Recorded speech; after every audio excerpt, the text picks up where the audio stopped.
जिंदगी एक पुस्तक जैसी होती है।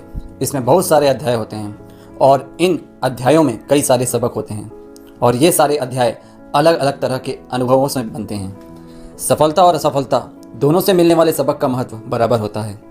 बेटा, मेरा तुमसे यही कहना है कि अच्छा व्यवहार करना, संतुलित स्वभाव रखना, कभी अपनी सफलता पर घमंड मत करना। अगर तुम विनम्र रहोगे तो लोग तुम्हारा खेल जीवन खत्म होने पर भी तुम्हें प्रेम और सम्मान देंगे। नमस्कार दोस्तों, मैं रविकांत सिन्हा रोचक कहानियों में आप सबका बहुत बहुत स्वागत करता हूं। जी हां दोस्तों, हम बात कर रहे हैं क्रिकेट के इतिहास के विश्व के सर्वश्रेष्ठ बल्लेबाज में गिने जाने वाले और भारत के सर्वोच्च नागरिक सम्मान भारत रत्न से सम्मानित होने वाले सर्वप्रथम खिलाड़ी और सबसे कम उम्र के व्यक्ति सचिन रमेश तेंदुलकर की। जी हाँ, लोग इन्हें क्रिकेट का भगवान मानते हैं और जब स्टेडियम में इनका बल्ला बोलता है तो सारा स्टेडियम सचिन सचिन के नाम से गूंज उठता है। सचिन का जन्म 24 अप्रैल 1973 को राजापुर के मराठी ब्राह्मण परिवार में हुआ। रमेश तेंदुलकर एक लेखक और प्रोफेसर थे और उनकी माता रजनी तेंदुलकर एक बीमा कंपनी में सलाहकार थी। सचिन का नाम उनके पिता रमेश तेंदुलकर ने अपने चहेते संगीतकार सचिन देव वर्मन यानी SD वर्मन के नाम पर रखा था। सचिन जानते थे कि वे अपने पिता के दूसरे पत्नी के पुत्र हैं। रमेश तेंदुलकर की पहली पत्नी से उन्हें 3 संतानें प्राप्त हुई, जिनका नाम था नितिन, अजीत और सविता, और ये तीनों सचिन से बड़े हैं। सचिन को क्रिकेट का शौक बचपन से ही रहा है। वह शरारती बच्चों में से गिने जाते थे और अक्सर स्कूल के बच्चों के साथ उनका झगड़ा होता रहता था, लेकिन उनके पिताजी सचिन पर कभी नहीं चिल्लाए, बल्कि बड़े प्यार से वे सचिन को समझाते थे। सचिन कहते हैं, जब इंग्लैंड में 1999 का क्रिकेट विश्व कप चल रहा था तो उनके पिता का देहांत हो गया। इस घटना से सचिन काफ़ी सदमे में आ गए थे, लेकिन सचिन खुद को अपने पिता का ऋणी मानते हैं क्योंकि उनके पिता चाहते थे कि सचिन एक अच्छा इंसान और एक अच्छा क्रिकेटर के रूप में जाना जाए, जो आज वह है। सचिन ने शारदा आश्रम विद्या मंदिर में अपनी शिक्षा ग्रहण की। वहीं पर उन्होंने प्रशिक्षक कोच रमाकांत आचरेकर के सानिध्य में अपने क्रिकेट जीवन का आगाज़ किया। तेज गेंदबाज बनने के लिए उन्होंने MRF फेस फाउंडेशन के अभ्यास कार्यक्रम में शिरकत की, पर वहाँ तेज गेंदबाजी के कोच डेनिस लिली ने उन्हें पूर्ण रूप से अपनी बल्लेबाजी पर ध्यान केंद्रित करने को कहा। उनके भाई अजीत तेंदुलकर ने बचपन में ही सचिन के अंदर एक क्रिकेटर को पहचान कर उन्हें सही मार्गदर्शन किया। सचिन के पिता ने इनका दाखिला क्रिकेट के द्रोणाचार्य कहे जाने वाले रमाकांत आचरेकर के यहाँ करा दिया, जिन्होंने सचिन के क्रिकेट प्रतिभा को अच्छी तरह निखारा। वहीं सचिन तेज गेंदबाजी सीखने के लिए MRF फाउंडेशन के ट्रेनिंग कैंप में गए, जहां उन्हें तेज गेंदबाजी के लिए कोच डेनिस लिली ने अपने बल्लेबाजी पर पूरा ध्यान देने के लिए कहा और तब से सचिन बल्लेबाजी करने लगे। सचिन के कोच रमाकांत आचरेकर का सचिन को अभ्यास कराने का तरीका बिल्कुल अनोखा था। वह क्रीज पर क्रिकेट के नीचे 1 रुपये का सिक्का रखते थे। अगर किसी गेंदबाज ने सचिन को आउट कर दिया तो वह सिक्का उस गेंदबाज का हो जाता था, और अगर सचिन आउट नहीं हुए तो यह सिक्का सचिन का हो जाता था। सचिन ने अपने गुरु से ऐसे ही 13 सिक्के जीते, जो अभी भी सचिन के पास हैं, और इसे सचिन अपना सबसे बड़ा अवार्ड मानते हैं। सचिन के कोच रमाकांत आचरेकर सचिन को सुबह स्कूल जाने से पहले व शाम को स्कूल आने के बाद क्रिकेट की ट्रेनिंग दिया करते थे। सचिन बहुत ही मेहनती थे और बहुत ही सरल स्वभाव के थे। वे लगातार नेट पर घंटों प्रैक्टिस किया करते थे। 1990 में जब सचिन अंतर्राष्ट्रीय क्रिकेट के लिए खुद को तैयार कर रहे थे, उसी समय उनकी ज़िंदगी में अंजलि का आगमन हुआ। यह उनके जीवन की सर्वश्रेष्ठ साझेदारी की शुरुआत थी। 1990 के इंग्लैंड के दौरे से लौटकर जब सचिन मुंबई में उतरे और अपना बैग उठाने का इंतजार कर रहे थे, तभी उनकी नज़र हवाई अड्डे पर खड़े दर्शकों के बीच एक आकर्षक युवती पर पड़ी। तब वह उस वक्त नहीं जानते थे कि वह अपने जीवन साथी को देख रहे हैं। अंजलि उस वक्त अपनी सहेली डॉक्टर अर्पणा के साथ खड़ी थी, जो एक त्वचा विशेषज्ञ है। सचिन और अंजलि ने 1990 से 1995 तक एक दूसरे को डेट किया। आखिरकार 24 मई 1995 को सचिन और अंजलि ने शादी कर ली। अंजलि सचिन से उम्र में 6 साल बड़ी है। सचिन को अंजलि से 2 पुत्र की प्राप्ति हुई। एक का नाम सारा तेंदुलकर और दूसरा का नाम अर्जुन तेंदुलकर है। 1988 में सचिन ने स्टेट लेवल के मैच में मुंबई की तरफ से खेलकर अपने करियर की पहली सेंचुरी मारी थी। पहले ही मैच के बाद उनका चयन नेशनल टीम के लिए हो गया था और 11 महीनों के बाद सचिन ने पहली बार इंटरनेशनल मैच पाकिस्तान के खिलाफ खेला, जो उस समय की सबसे दमदार टीम मानी जाती थी। इस सीरीज़ में सचिन ने पहली बार वनडे मैच खेला। 1990 में सचिन ने इंग्लैंड के खिलाफ पहला टेस्ट सीरीज़ खेला, जिसमें उन्होंने 119 रन की पारी खेली और दूसरे नंबर के सबसे छोटे प्लेयर बन गए जिन्होंने सेंचुरी मारी। 1996 के वर्ल्ड कप के समय सचिन को टीम का कप्तान बना दिया गया। 1998 में सचिन ने कप्तानी छोड़ दी व 1999 में उन्हें फिर कप्तान बना दिया गया। कप्तानी के दौरान सचिन ने 25 में से सिर्फ 4 टेस्ट मैच जीते थे, जिसके बाद सचिन ने कभी कप्तानी ना करने का फैसला कर लिया। क्रिकेट के अतिरिक्त सचिन को संगीत सुनना और फिल्में देखना काफ़ी पसंद है। सचिन क्रिकेट को अपनी ज़िंदगी मानते हैं। क्रिकेट के कारण प्रसिद्धि पा जाने पर भी वह किसी चीज़ का आनंद नहीं ले पाते। यह पूछे जाने पर वे कहते हैं कि दोस्तों के साथ टेनिस की गेंद से क्रिकेट खेलना याद आता है। 29 वर्ष 134 दिन की उम्र में सचिन ने अपना 100वां टेस्ट इंग्लैंड के खिलाफ खेला। 5 सितंबर 2002 को ओवल में खेले गए इस मैच से सचिन 100वां टेस्ट खेलने वाले सबसे कम उम्र के खिलाड़ी बन गए। सचिन के क्रिकेट खेल की औपचारिक शुरुआत तभी हो गई थी जब वह 12 वर्ष की उम्र में क्लब क्रिकेटर के लिए उसने खेला। सन 1989 को इंडिया और पाकिस्तान के बीच मैच हो रहा था और सबको यह यकीन हो गया था कि इंडिया हारने वाली है। यह टेस्ट मैच का 5वां दिन था और उस दिन मैच ड्रॉ करवाना था क्योंकि सारे बड़े खिलाड़ी इस मैच में टिक नहीं पा रहे थे। तभी 16 साल का एक लड़का पिच पर पाकिस्तान के खिलाफ बैटिंग करने उतरा और उसके सामने वाकर यूनिस खड़ा था। वहाँ बैठे सभी का यह कहना था कि उससे पहले किसी ने इतनी फास्ट पिच नहीं देखी थी और इतनी फास्ट की बॉल भी नज़र नहीं आ रही थी। तभी 150 किलोमीटर प्रति घंटे की रफ्तार से बाउंसर बॉल उस लड़के के नाक पर आकर लग गई और उसका नाक फट गया। पूरा शरीर खून से लथपथ हो गया। तभी वहाँ फिजियोथेरेपिस्ट आए और उसने उसके नाक पर रुई रखी। तभी सभी खिलाड़ी वहाँ पर इकट्ठा हो गए। सिद्धू जी ने उस लड़के से कहा कि तुम वापस चले जाओ, ठीक होने के बाद तुम वापस आ जाना। फिजियोथेरेपिस्ट ने कहा कि चलो तुम्हारा इलाज करते हैं। तो वह इरिटेट हो गया और उसने केवल 2 वर्ड बोले जिसने पूरी दुनिया के क्रिकेट का इतिहास को पलट कर रख दिया और वह 2 वर्ड थे, मैं खेलेगा, मैं खेलेगा।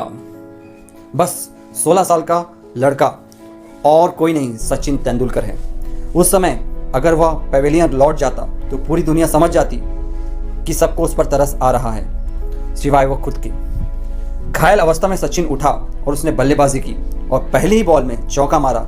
यह दृश्य देखकर सबकी आंखें फटी की फटी रह गई और सचिन की वजह से ही हारा हुआ मैच इंडिया ने फिर से जीत लिया। सन 2005 में सचिन को कोहनी का ऑपरेशन हुआ और यह उनके कैरियर की सबसे कष्टदायक चोट थी। बात करें उनके वर्ल्ड रिकॉर्ड्स की, मीरपुर में बांग्लादेश के खिलाफ उन्होंने 100वां शतक किया। एक दिवसीय अंतर्राष्ट्रीय क्रिकेट के इतिहास में दोहरा शतक जड़ने वाले पहले खिलाड़ी बने। एक दिवसीय अंतर्राष्ट्रीय मुकाबले में सबसे ज़्यादा 18,000 से अधिक रन बनाए। एक दिवसीय अंतर्राष्ट्रीय मुकाबले में सबसे ज़्यादा 41 शतक किए। एक दिवसीय अंतर्राष्ट्रीय विश्व कप मुकाबले में सबसे ज़्यादा रन बनाए। सचिन तेंदुलकर ने टेस्ट क्रिकेट में सबसे ज़्यादा 51 शतक जड़े। सचिन तेंदुलकर का टेस्ट क्रिकेट में सर्वाधिक रनों का कीर्तिमान स्थापित है। टेस्ट क्रिकेट में 13,000 रन बनाने वाले विश्व के पहले बल्लेबाज सचिन तेंदुलकर बने।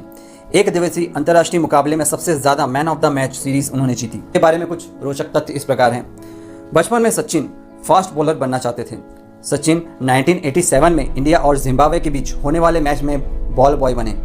सचिन ने एक मैच में पाकिस्तान के लिए फील्डिंग की। हाँ, आपने बिल्कुल सही सुना। सचिन ने एक दिन प्रैक्टिस मैच में 1988 में बैरबोन स्टेडियम में पाकिस्तान के लिए फील्डिंग की। पाकिस्तान में अपने पहले मैच में सचिन तेंदुलकर सुनील गावस्कर से मिले। सचिन सीधे हाथ से खेलते हैं पर लिखने के लिए वे उल्टे हाथ का उपयोग करते हैं। सचिन को सोते में चलने और बोलने की आदत है। बात करें सचिन को मिले पुरस्कारों की, 1994 में अर्जुन पुरस्कार खेल में उनके उत्कृष्ट उपलब्धि के लिए सम्मानित किया गया। 1997 से 98 में राजीव गांधी खेल रत्न खेल में उपलब्धि के लिए दिए गए भारत के सर्वोच्च सम्मान से सम्मानित किया गया। 1999 में पद्मश्री भारत के चौथे सर्वोच्च नागरिक पुरस्कार से सम्मानित किया गया। 2001 में महाराष्ट्र भूषण पुरस्कार, महाराष्ट्र राज्य के सर्वोच्च नागरिक पुरस्कार। 2008 में पद्म विभूषण भारत का दूसरा सर्वोच्च नागरिक पुरस्कार।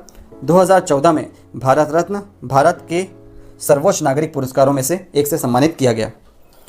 अपने ऐतिहासिक कैरियर के 24 सालों में सचिन ने क्रिकेट के अलावा किसी और चीज़ पर वक्त नहीं दिया। अब रिटायरमेंट के बाद वे क्रिकेट के अलावा उन सभी चीज़ों पर वक्त दे रहे हैं जो उनसे कहीं पीछे छूट गई थी। सचिन को अब मैच या प्रैक्टिस के लिए पिच पर पहुंचने की जल्दी नहीं होती थी। सचिन को अब मैच या प्रैक्टिस के लिए पिच पर पहुंचने की जल्दी नहीं होती है। अपने ऐतिहासिक करियर के 24 सालों में सचिन ने क्रिकेट के अलावा किसी और चीज़ पर ज़्यादा वक्त नहीं दिया। अब रिटायरमेंट के बाद वे क्रिकेट के अलावा उन सभी चीज़ों को वक्त दे रहे हैं जो उनसे कहीं पीछे छूट गई थी। सचिन को अब मैच या प्रैक्टिस के लिए पिच पर पहुंचने की जल्दी नहीं होती है।